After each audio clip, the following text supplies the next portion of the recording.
మీ ఆత్మీయుడు, మీ సోదరుడు, మా అందరి అన్న గండ్ర సత్తన్న గారికి, అలాగే వేదిక మీద ఉన్నటువంటి అధికార ప్రతినిధి అశోక్ గారికి,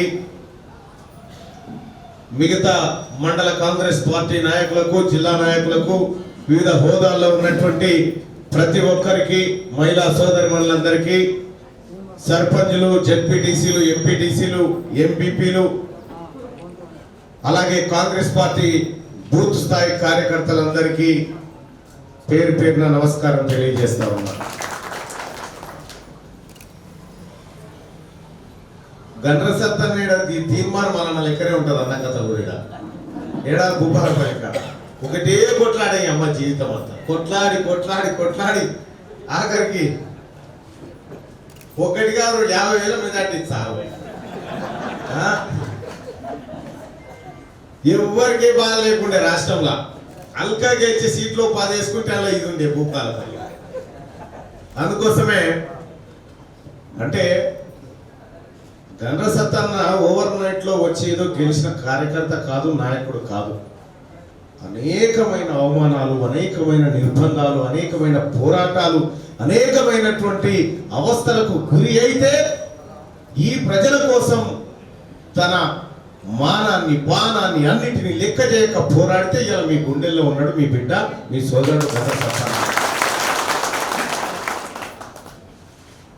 పోయినసారి పట్టభద్రుల ఎమ్మెల్సీ ఎన్నికల్లో నేను ఈ భూపాలపల్లి ప్రాంతంలో తిరిగిన ఆ రోజు గండ్ర సత్తన్నకు అన్యాయం జరుగుతా ఉంది. ఇక్కడ గండ్ర సత్తన్న ఏదో ఒక రోజు నీ పని చేస్తాడు బిడ్డ రమణారెడ్డి అని చెప్పిన ఆ రోజు కూడా గండ్ర సత్తన్న తీన్మార్ మల్లన్నను గెలిపించడం కోసం అన్న ఎన్ని రకాల కష్టాలు పడ్డాడో, ఎన్ని రకాల అవస్థలు పడ్డాడో నాకు తెలుసు, మిత్రులకు తెలుసు. ఆ రోజు ఇక్కడ మాకు పడుకోవడానికి ఫంక్షన్ హాల్ కూడా ఇయ్యలేనటువంటి పరిస్థితుల్లో సత్తన్న నైట్కు నైట్ ఫంక్షన్ హాల్ అరేంజ్ చేసి మా మల్లన్నటి మా కార్యకర్తలంతా నిద్రపోయి ఇక్కడ ప్రచారం చేసుకునే అవకాశం కల్పించారు. అందుకే సత్తన్న అంటే మాకు ప్రత్యేకమైనటువంటి అభిమానం. ముఖ్యంగా మా తీన్మార్ మల్లన్న టీంకు చాలా అభిమానం సత్తన్న అంటే. ఎందుకంటే తను ఈ రాష్ట్రంలో 34 అసెంబ్లీ నియోజకవర్గాలు ఉంటాయి పట్టభద్రుల ఎమ్మెల్సీ నియోజకవర్గానికి. 34 ఒకే ఒక్క నాయకుడు నాకు అండగా నిలబడ్డాడు, అది గండ్ర సత్తన్న. సత్తన్న రుణం మర్చిపోలేనిది. ఇవాళ పట్టభద్రుల ఎమ్మెల్సీ ఎన్నికలు అసలు ఏంటి, ఎవరికి ఎక్కడికి వచ్చినాయి, కూడు పెడతాయా కుక్కి పెడతాయా, ఈ లెక్కల కాంచి స్టార్ట్ చేసుకుంటాం మనం. ఎప్పుడైనా పట్టభద్రుల ఎమ్మెల్సీ ఎన్నికలు పోయినసారి జరిగినాయి. ఏంటి ఎన్నికలు అంటే డిగ్రీ చదువుకున్న వాళ్ళు ఓటేసేటువంటి ఎన్నికలు ఇవన్నీ. ఎవరైతే 2020 సంవత్సరం నవంబర్ లోపట డిగ్రీ కంప్లీట్ చేసిన వాళ్ళు ఉన్నారో, లేకపోతే డిగ్రీ చదివినాక 3 ఏళ్ళు డిగ్రీ అయిపోయి 3 ఏళ్ళు ఉన్నారు ఎవరైతే ఉన్నారో వాళ్ళు ఓటర్గా నమోదు చేసుకొని ఆ ఓటర్కు ఇట్లా ఫామ్ ఉంటుంది, ఓటు నమోదు చేసుకోవాలి. ఇలా ఎట్లా మీ పేరు, మీ ఫోటో, మీ ఊరు, మీకు ఇప్పుడు ఓటర్ ఐడి కార్డు ఉన్నది ఎవరైతే ఉన్నారో ఆ వివరాలన్నీ ఇందులో ఎంటర్ చేసి మీ డిగ్రీ చదివిన మార్కులది కూడా దీనికి పెట్టి ఎంఆర్ఓకి ఇచ్చేయాలి.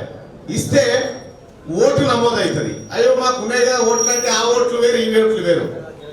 డిగ్రీ చదువుకున్న పిల్లలకు చెప్పండి ఇది క్లియర్గా. ఇంకొక విషయం ఏంటంటే ఇవి నింపిన తర్వాత కాంగ్రెస్ పార్టీ నాయకత్వం ఏం చేయాలంటే మీ ఏరియాలో ఉన్నటువంటి డిగ్రీ చదువుకున్న వాళ్ళు మీరు గుర్తించాలి. మీ బూత్ స్థాయిలో గుర్తించి వాళ్ళ చేత వాళ్ళకు ఫామ్ ఇచ్చి వాళ్ళ చేత ఈ ఓటు నమోదు చేయించే కార్యక్రమాన్ని, ఆ బాధ్యతను మన పార్టీ కార్యకర్తలు తీసుకోవాలి.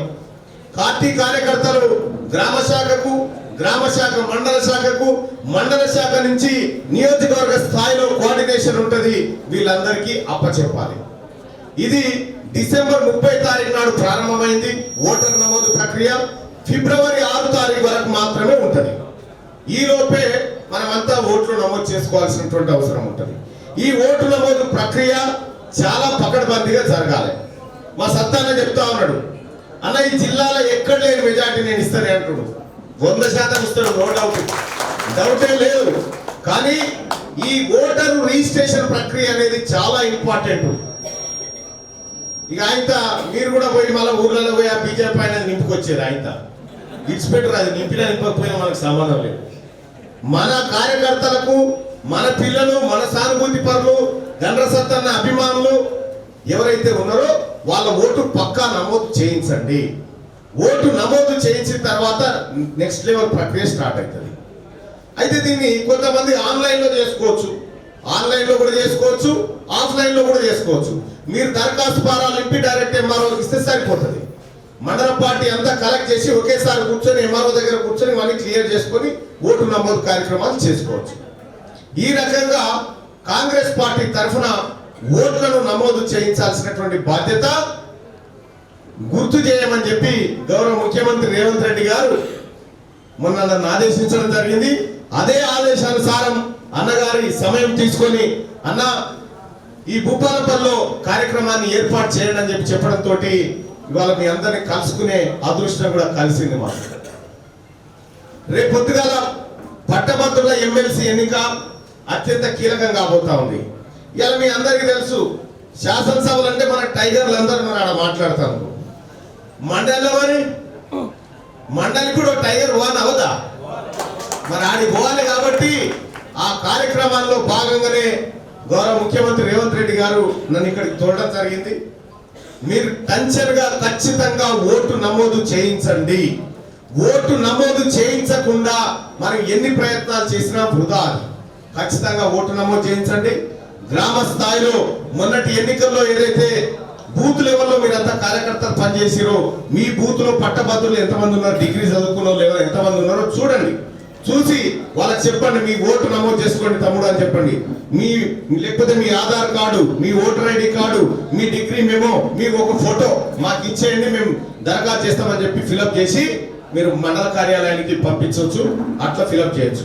ప్రతి ఒక్కరు ఎవరెవరి బూత్ లో ఎన్ని ఓట్లు నమోదు చేసిరో, ఎవరెవరి బూత్ లో ఎన్ని ఓట్లు నమోదు చేసిరు, ఆ గ్రామ శాఖ పర్యవేక్షణ ఎట్లా ఉంది, మొత్తం డాటా ఎప్పటికప్పుడు కార్యాలయానికి సత్తన్న టేబుల్ ముంగటికి వస్తుంది.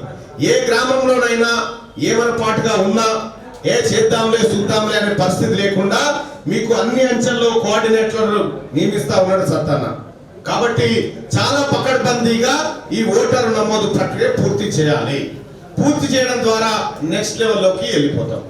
మరి ఎట్లా వలన ఎవరు, మరి పోయినసారి కూడా ఓట్లు నమోదు చేసుకున్నాం కదా, పోయినసారి అట్లే ఉండే కదా అని చాలా మంది. ఇక పోయినసారి కథం ఒక్కటేసారి, ఎప్పుడు మనం నమోదు చేసుకుని ఒకటేసారి. పోయినసారి నమోదు చేసుకున్న వాళ్ళు కూడా మళ్ళీ కొత్తగా నమోదు చేసుకోవాల్సిందే. మరి డిగ్రీ చేసినాం, మరి డిగ్రీ వాళ్ళకి అంటున్నాం. బీటెక్ వాళ్ళ సంగతి ఏంటంటే బీటెక్ వాళ్ళు కూడా డిగ్రీ ఆర్ ఇట్స్ ఈక్వలెంట్, అంటే డిగ్రీతో సమానమైన విద్య చదివినటువంటి వాళ్ళు ఎవరైనా ఓటుకు నమోదు చేసుకోవచ్చు. కాబట్టి దయచేసి మీరు ఓటు నమోదు ప్రక్రియలో మరొకసారి మీరు ప్రజల దగ్గరికి పోవాల్సినటువంటి సమయం ఆసన్నమైంది. ఇదో రకంగా చెప్పాలంటే నెల రోజుల కాంగ్రెస్ పార్టీ పాలనకు, సత్తన్న ప్రేమకు ఓ నెల రోజులకు జరగబోతున్న అగ్ని పరీక్ష ఇది. ఈ పరీక్షలో మళ్ళీ సత్తన్న గెలవాల్సి ఉంటుంది, సత్తన్న సత్తా చూపించాలి. ఒక్క ఓటు మిస్ కాకుండా భూపాలపల్లి నుంచి అత్యధిక మెజార్టీని కాంగ్రెస్ పార్టీ కట్టబెట్టాల్సిన బాధ్యత మన మీద ఉందని చెప్పి తెలియజేస్తూ, మీకు ఇంకేమైనా డౌట్ ఉంటే ఒకసారి చేయలేవట్టండి, నేను దాని గురించి చెప్తాను. పట్టభద్రుల ఎమ్మెల్సీ ఎన్నికల్లో ఓటు నమోదు ఎలా చేసుకోవాలో మీకు అర్థమైందా? అర్థమైంది కదా. గ్రామ స్థాయి నుంచి మండల స్థాయి నుంచి ఇప్పుడు మీకు హెడ్ క్వార్టర్ దాకా ప్రతిరోజు ఏం జరుగుతా ఉంది, గ్రామాలలో ఓట్లు నమోదు చేస్తున్నారా లేదా అని తెలుసుకోవడం కోసం ప్రతిరోజు సాయంత్రం అన్న టేబుల్ మీద కాగితం ఉండబోతా ఉంది. రాబోయేటువంటి స్థానిక సంస్థల ఎన్నికలు ఉన్నాయి, మీకు పరిచయాలు అయితే మీ కార్యక్రమాలు ప్రజల్లోకి పోవాలంటే మీరు చాలా హార్డ్ వర్క్ చేయాల్సినటువంటి అవసరం ఉంటుందని చెప్పి తెలియజేస్తా ఉన్నా. సరే, అప్పుడంటే గవర్నమెంట్ లేదు, ఇక సత్తానదో కొట్లాడ, నాదో కొట్లాడ, కేసులు, మన్ను మశాడం అన్నీ అయిపోయినాయి. సర్కారే మనది వచ్చింది కదా, ప్రజల సర్కారే వచ్చింది. కాబట్టి ఇప్పుడు మనం చాలా శక్తివంతంగా పనిచేసేటువంటి అవకాశం వచ్చింది. అందరూ సద్వినియోగం చేసుకోండి. రాబోతున్నటువంటి రోజులు కార్యకర్తలకు నేను సత్తానకు రిక్వెస్ట్ చేస్తా ఉన్నా, కాంగ్రెస్ పార్టీ కార్యకర్తల కడుపు నిండా పెట్టు ఫస్ట్ పెట్టి వాళ్ళు 10 ఏళ్ల సంది ఉపాసం అన్నారు, ఏం లేకుండా ఆగమైపోయినారు. వాళ్ళందరికీ కడుపు నిండా పెట్టన్నా ఓ ముద్ద ఎక్కువ తినబెట్టి వాళ్ళకి అవకాశం ఉంటే అని చెప్పి మీతో 25 వాళ్ళకో ముద్ద పెట్టు ఇళ్ళకో ముద్ద పెట్టు. మొత్తానికి ఫస్ట్ కాంగ్రెస్ పార్టీ కార్యకర్తల కడుపు చూడమని చెప్పి నేను రిక్వెస్ట్ చేస్తా ఉన్నా. ఎందుకంటే సత్తన్న ఒక్క కథ కాదు సత్తన్నది, కాంగ్రెస్ పార్టీ కంటే ఎక్కువ చరిత్ర సత్తన్నది. మళ్ళా వాళ్ళు వీళ్ళంతా కలిపి వాళ్ళందరినీ నిజంగా నేను నమ్ముతా ఉన్నా. సత్తన్న పేదింటి బిడ్డ, సత్తన్న పేదోడి కడుపు చూసే బిడ్డ, పేదోళ్లకు నమ్ముకున్న పేదోళ్లకు న్యాయం చేసే దేవుడు అసలు బిడ్డ మన కాడున్నాడు. కాబట్టి ఇలా ఎలాంటి ఇబ్బంది రాకుండా ఇవాళ భూపాలపల్లిని ఒక అద్భుతమైన భూపాలపల్లిగా నీతివంతంగా భూ కబ్జా లేకుండా బెదిరింపులు లేకుండా ప్రజలందరికీ మంచి పరిపాలన అందించడం కోసం ఇలా సత్తన్న మనకు నాయకుడై నిలబడ్డాడు. సత్తన్నకు నిజంగా భూపాలపల్లికి సత్తన్న రుణపడి ఉన్నాడు, నేను సత్తన్నకు రుణపడి ఉన్నా. మనకు ఎప్పుడు తీరుతుందో ఏం కథనో కానీ మొత్తానికైతే సత్తన్న చేసినటువంటి సేవలు, సత్తన్న పోరాటం మాలాంటి యువకులందరికీ స్ఫూర్తి. అలాగే సింగరేణి కార్మికులు ఎవరైతే ఉన్నారో ఈ ప్రాంతంలో సత్తన్న కృషి చేసుకొని కూర్చుంటే మన రిజల్ట్ ఏమైందో చూసిరుగా, గట్టు ఉంటది అన్నట్టు. అందుకోసమే సింగరేణి కార్మికుల సమస్యలు కానీ వాళ్ళకు సంబంధించిన అనేకమైనటువంటి సత్తన్నకు తెలుసు. ఏమి చేయాలో సరైన సమయంలో అన్న నిర్ణయం తీసుకుంటాడు. అన్నకు అండగా నిలబడి అన్న అడుగులు అడిగేసి ఈ భూపాలపల్లిని అభివృద్ధి చేసుకోవడం కోసం, అలాగే తెలంగాణ రాష్ట్రంలో ఒక అరాచకమైనటువంటి పరిపాలన పొందబెట్టబడది. నిన్న మొన్న మళ్ళా మాట్లాడుతున్న వాళ్ళు ఏమైనా 4 రోజుల తొట్టెలకు తాగి కట్టినట్టు లేదా ఇలా ముచ్చట. ఎందుకంటే ఆ చిన్నప్పుడు ఏం చేస్తుండే, తొట్టెలకే తాగి కడుతుండే. చిన్నగా ఉన్నప్పుడు తొట్టెలకు తాగి కట్టి ఇక పెళ్లి అయిపోయిందని చెప్పు. 4 రోజులే అయింది సరిగా, 4 రోజులు అలే సత్తాన్ని వచ్చి ఏమైనా ఇంకా పోరడు పెద్దగా కాలేదు ఏం సంగతి అని అడుగుతున్నాడు. వీళ్ళ కథ కట్లుంది. అదివరకు ఏమైనా అంటే అయ్యో కొత్త సంసారం కుదురుకోవద్దు అని చెప్పారు మనకు. ఏం చేసిండా కేసీఆర్ అంటే ఏం లేదమ్మా, ఫుట్బాల్ పుట్టి తేలింది, ఏ కాన పైసలే కూడా మొత్తం కొనిపోయింది, ఏ కాన పైసలే కూడా మింగిండు మొత్తం. ఇక్కడ అంటే ఇంకేమంటుడు, చెరువు మీద కొంగలినట్టు జనం మీద అలుగుతున్నారు, వాళ్ళు జనం మీద అలుగుతున్నారట. ఇంకా వాళ్ళ కథ పాపం ఓడిపోయినారు. ఇక వాళ్ళని ఎందుకు అనాలి, ఆ పాపం ఆయన తొంగిరి ఆయన పడ్డాడు, ఇక ఆయన నాకు నేను ఈయనకు. మనం ప్రజలకు హామీలు ఇచ్చినాం. 100 రోజుల లోపల 6 గ్యారంటీలను కాంగ్రెస్ పార్టీ ప్రభుత్వం గౌరవ ముఖ్యమంత్రి రేవంత్ రెడ్డి గారు దండ్ర సత్తన్న సారథ్యంలో ఇక్కడ అమలు చేసి తీరుతాం అనేటువంటి మాట కాంగ్రెస్ పార్టీగా చెప్తా ఉన్నాం. ఇలా వాళ్ళ లెక్కిచ్చేటువంటి హామీలు, వాళ్ళ లెక్క చెప్పేటువంటి మాయ మాటలు కాంగ్రెస్ పార్టీ చెప్పదు. కాంగ్రెస్ పార్టీ ఏది చెప్తుందో అది చేసి చూపెడుతుంది. మహిళా సోదరులారా బస్ ఎక్కి రవి నిన్నయాల ఎట్లుంది, ఫ్రీగా లేదు, ఆటన పైసలు లేవు. అటు ఇటు ఇంట్లో మీద పంచాలి, అలిగి అవ్వగారింటికి పోయినా కూడా ఆటన పైసలు లేవు. అటే పోవచ్చు, మంచిగా పోవచ్చు, రావచ్చు. ఇక నిన్నయాల పెళ్లిల కాడికి పోతే ఏమంటారు అంటే, పెళ్లికి రాని పత్రిక ఇస్తే నేనేడు వస్తాటున్నా, చిన్నమ్మ వస్తుంది, చెల్లి వస్తుంది, బస్కి రాయలేదుగా. ఇట్లా తయారైంది. మంచిగా లేదమ్మా బస్కి రాదు. మేము కూడా అలుగుతామా, మేము అలిగితే ఆడిపోతామమ్మా, ఇట్లే కూర్చోవాలి. ఏడికి పోయేది లేదు కదా. అంటే మీకున్న అదృష్టం మాకు లేదు. ఇవాళ గౌరవ ముఖ్యమంత్రి రేవంత్ రెడ్డి గారు చాలా మంది మొగోళ్ళకి ఇవ్వాలి, ఒక ఆయన అంటా ఉండు, ఒంటరి ఒక ఆయన కూడా పింఛన్ ఇవ్వాలని అంటాడు. ఇవాళ పేపర్లు ఉండే, ఒంటరి ఒక ఆయన కూడా పింఛన్ ఇవ్వాలి, మొత్తం ఏం చేసినా ఆడవాళ్ళకే చేస్తున్నాడు ముఖ్యమంత్రి గారు అంటు కదా అట్లా అంటారు. కానీ మహిళా సోదరుల కోసం ఆ తల్లి సోనియా గాంధీ ఎంత చేసినా తక్కువే అని చెప్తుంది. అందుకోసమే 500 రూపాయల గ్యాస్ సిలిండర్ ఇవ్వాలన్న ఆలోచన గతం ఎందుకు రాలేదు. ఇలా ప్రతి ఆడబిడ్డ అకౌంట్ లో 2500 రూపాయలు వేయాలన్న ఆలోచన లేదు వాళ్ళకు. ఇలా బస్ ఛార్జీలు ఫ్రీ, 200 యూనిట్ల వరకు విద్యుత్ కరెంటు ఫ్రీ ఇవ్వబోతా ఉంది కాంగ్రెస్ పార్టీ. ఇటువంటి పార్టీని కదా మనం కాపాడుకోవాల్సింది. రాబోయేటువంటి ఇక అంతా అయిపోయింది. దింపుడుగానే వాస కాడ ఇక మొత్తం దాన్ని తలగబెట్టి పీనియన్ తలగబెట్టే కాడ దించి ఇప్పుడు చెప్తూ వచ్చాడు బీఆర్ఎస్ పార్టీని అట మళ్ళీ టీఆర్ఎస్ చేస్తారట. టీఆర్ఎస్ చేసిరు, బీఆర్ఎస్ మళ్ళీ టీఆర్ఎస్ చేస్తారట. ఏం చేసినా పీనియన్ సింగారిస్తే లాభం ఉంటుందా? పీనియన్కు సీరగట్టు, బొట్టు పెట్టు, కాటిక పెట్టు, ఏం పెట్టినా లాభం లేదు. బీఆర్ఎస్ పని అయిపోయింది. ఇప్పుడు ఏం చేస్తారంటే పీనియన్ మేకప్ చేస్తారు బాబు అమ్మడు ఇద్దరు కూర్చొని. అది లేవదు, నాకేం చేయదు, అయిపోయింది దాని కథ. ఆ తల్లి సోనియా గాంధీ రుణం తీర్చుకున్నది భూపాలపల్లి గడ్డ. భూపాలపల్లి గడ్డకు కాంగ్రెస్ పార్టీ రుణపడి ఉన్నది.